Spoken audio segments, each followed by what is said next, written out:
Hello বন্ধুরা, আমাদের যে চড়ক ঠাকুর পুজো হলো আজকে 12 দিন সেই 12 দিন ব্যাপী যে ঠাকুরটা পুজো হলো সেই ঠাকুর আজকে পুজো হয়ে ঘাটে উঠে গেল। তা আজকে সমাপ্ত হয়ে গেল। তারই কিছু দৃশ্য দেখো।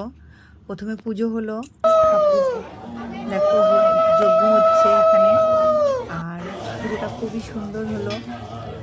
আমি তো পুজোর শেষ মুহূর্তে গেছিলাম, ভোগ আরতি হয়ে গেছে তার আগে। আর এখানে সবাই আছে, নিমন্ত্রণ করেছে সবাইকে, খেতে বসেছে সবাই, মানে খেতে বসবে সব দাঁড়িয়ে আছে। আর এখানে আয়োজন হচ্ছে, মাছ তুলছে। আর এখানে দেখো কী কী রান্না হয়েছে, ডাল, ছেঁচড়া, এখানে আছে মাছ, এখানে আছে মাছের ঝোল আর আলু, আর এখানেও মাছ আছে, এখানে আছে ছেঁচড়া, দু গামলা ছেঁচড়া দেখো। আর আমি ঠিকমতো দেখাতে পারলাম না, এখানে আছে চাটনি, আর চাটনিটা খুব দারুণ হয়েছিল। আর এখানেও আছে মাছ, আর আছে শাক, বড়ি দিয়ে মাছের মাথা দিয়ে শাক, মিষ্টি, আর আছে অন্নটা ঢালাও করা আছে।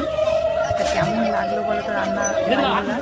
তা এবার দেখো বৈঠক বসে গেছে।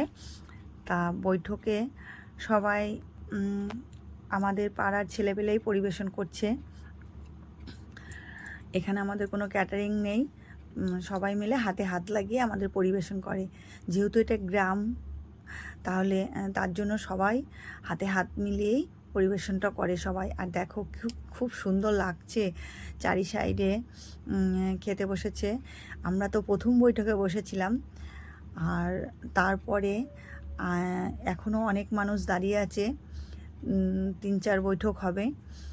তা আমাদের খাওয়াটা তো প্রায় শেষের মুহূর্তেই, ভালোই লাগলো। আসছে বছর আবার হবে ঠাকুর, আর এইভাবেই যুগ যুগ ধরেই হয়েই যাক। আর দারুণ, সবাই খুব আনন্দও করলাম। তাহলে তোমাদের কেমন লাগলো বন্ধুরা বলো তো আমার এই ছোট্ট মিনি ব্লগটা? ভালো লাগলে জানিও। নমস্কার বন্ধুরা।